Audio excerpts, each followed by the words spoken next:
आश्रम 4 होते हैं। ब्रह्मचर्य, जो बच्चा बालक जब तक अध्ययन कर रहा है, पढ़ाई लिखाई कर रहा है, तब तक ब्रह्मचर्य आश्रम में है। उसके बाद गृहस्थ आश्रम में आता है, उसके बाद वानप्रस्थ और फिर संन्यास। तो जैसे जब बच्चा अध्ययन कर रहा है तो उसका जो धर्म है वो अध्ययन करना है, उस धर्म का पालन उसको करना पड़ेगा। जब गृहस्थ धर्म में आए तो फिर हमारा कर्तव्य है कि हमने माता पिता, बाल बच्चे, परिवार सबका जो देखभाल करना, सबका जो भी जो ज़रूरतें हैं उसको पूरा करना, ये हमारा धर्म है। इससे हम जो है भाग नहीं सकते, ये हमारा कर्तव्य है। तो इस तरह से कर्तव्य बता दिया गया है कि यही धर्म है। और एक महाभारत में एक दूसरे जगह विदुर नीति, विदुर कहते हैं, गीता में नहीं, कि संसार में 2 तरह के अधम होते हैं। एक वो गृहस्थ जो कोई काम नहीं करता, और एक वो सन्यासी जो कर्मी है,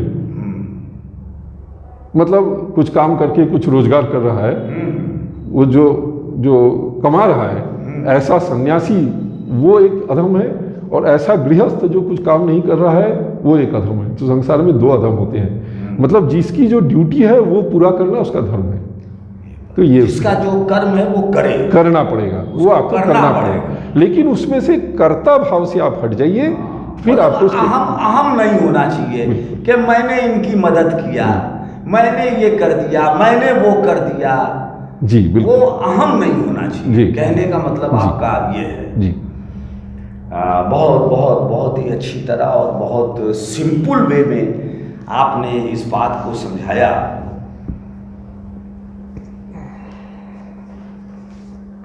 श्री सुब्रतो भट्टाचार्य जी, आखिर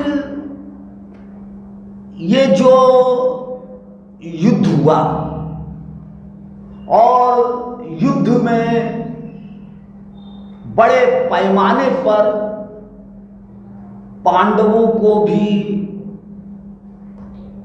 दुख सहना पड़ा, पीड़ा सहनी पड़ी, अपने लोगों को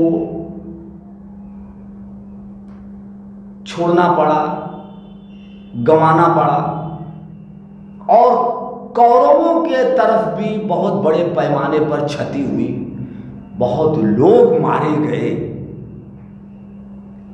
और इतनी बड़ी धन जन की क्षति हुई। इतनी बड़ी धन जन की क्षति होने के बाद आखिर क्या मूल तत्व सामने आ रहा है, क्या उपलब्धि आ रही है, क्या सीख आ रही है, क्या मिला, क्या उपलब्धि आई इतनी बड़े युद्ध होने के बाद और इतने बड़ी क्षति होने के बाद? क्या उपलब्धि आई, क्या मैसेज आया, क्या सीखा लोगों ने? देखिए, ये तो एक बहुत ही जटिल प्रश्न है, लेकिन बहुत बहुत महत्वपूर्ण भी है कि इससे हमें क्या सीख मिली, या उस समय लोगों को क्या मिला। दोनों बातें, क्या मिला, क्या सीख मिली। तो देखिए, पहली बात तो ये है कि बहुत ही बड़े पैमाने में जनहानि हुई, बहुत लोग मारे गए, और उसका जो दुख है जो जीवित थे उनको झेलना पड़ा। तो इस जो जनहानि है इसका कोई व्याख्या नहीं है कि इससे ये अच्छा हुआ, नहीं, ऐसा नहीं है। लेकिन ये काल का एक क्या कहा जाए, काल का एक होना था। तो वो भगवान ने भी कहा कि मैं काल हूँ, और ये सब जो है सब समाप्त होने वाले हैं, तो समाप्त हो गए। लेकिन उसमें ये भी था कि जो अन्याय कर रहा है तो आप उसके साथ कहाँ तक जा सकते हैं, ये हम लोगों को सीखने वाली बात है।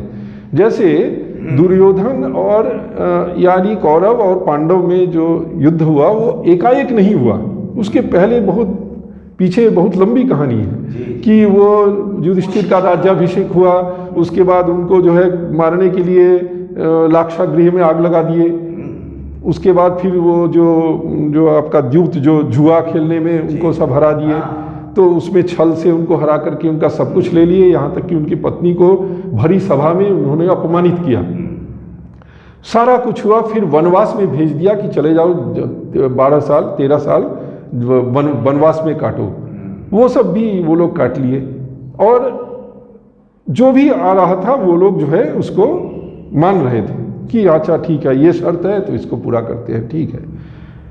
13 साल बाद जब वो वापस आए तो फिर ये हुआ कि अब क्या होगा, तो वो लोग तो राज्य इनको लौटाने में तैयार नहीं थे।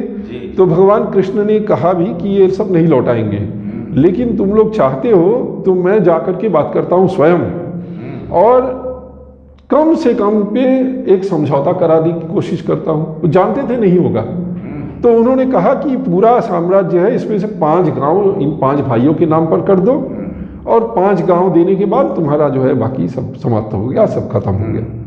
तो जो दुर्योधन था, दुर्योधन एक प्रवृत्ति है, वो एक प्रवृत्ति को रिप्रेजेंट करता है।